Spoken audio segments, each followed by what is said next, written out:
So what are your thoughts on Gutwhale? This is Mississippi. You know what I'm saying? You see what I'm talking about? There it is now.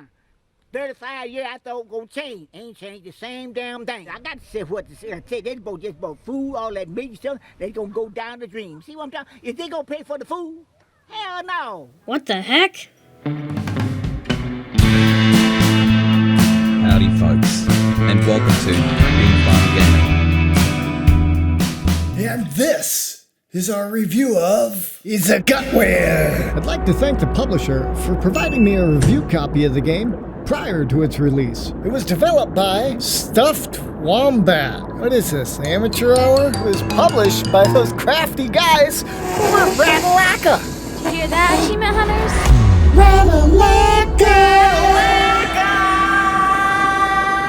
The game was released on May 21st for the budget price of $4.99. Gutwhale is a game that reimagines several well-worn games into a small little box that really made me question whether this game is worth playing or not. You start the game out with this choice of hats. Ooh, which hat should I wear? Each one of these hats mildly changes the gameplay and cash rewards, which can be to your advantage, but oh no, not me! I already got a hard head, so I don't need no stinking hat. We don't need no stinking badgers! Your hero is given a single weapon throughout the entire game, and a single bullet, in which you must catch and collect after every use. The story puts you in the shoes of this block-shaped hero who needs to fight through 3 levels in order to save, get this, himself. Oh, my hero! Nice! And yes, you heard me right. He has to fight through all 3 levels. Now, you say levels, you mean stages or chapters? Nah, dude, 3 levels.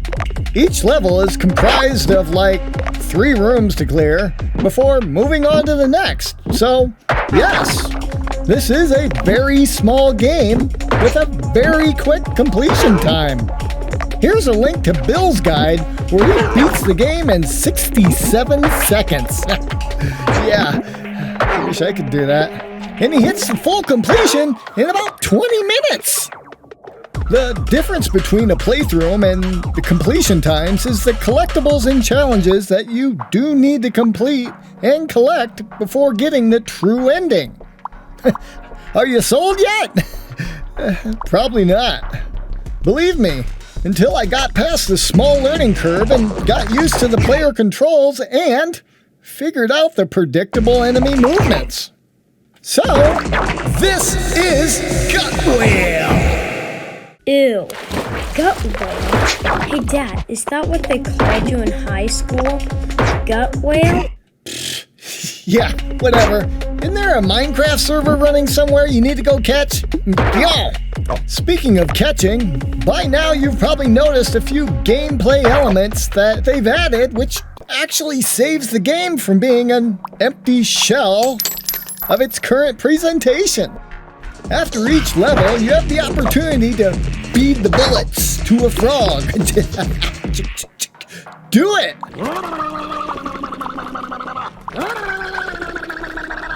Once you've fed 50 bullets to this fat slime bag, you'll unlock the frog hat, which turns the game into what I thought would be a baby mode.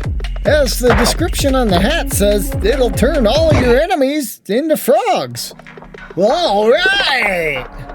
But instead of the frogs being little sitting ducks for my reign of terror, these little freaks wanted nothing more than to jump right in my face! Get out my face! Get that card out of my face! instead of making the game cakewalk, these green little four-legged demons were just too quick to jump into close combat, and my single bullet strategy was failing me at every turn. So, forget the frog hat. I guess I'll just have to play through the game normally, which should be a breeze, seeing as the game is still on TA with a 63% completion ratio. I guess I'll just have to find a better strategy, or find my missing skill card, since it seems I left mine at home. Overall, Gutwhale was a fast and frantic fight through 3 pixelated levels. Again, and again, and again. But the controls are tight. It just seemed like it was more of my lack of skill overall than the difficulty of the game. What can I say? Can't win them all. Gutwhale does a halfway decent job of amusing me, so I'll give it a halfway decent score with 2.5 beans out of 5. Well, that wraps up this review. We do them every week, covering new and unreleased console indie titles that are either easy achievement and trophy completions, or have really blown our socks off. I'll give you a break this week from the like and subscribe jargon that you get slammed with on every video, and instead we'll just ask that you tell a friend. That is, unless you're trying to keep me to yourself, you little devil. Be sure to visit again next week. We'll be covering the new title from EpiXR. Life of One Part 2. Y'all stay safe out there. We'll see you next time on The Frog.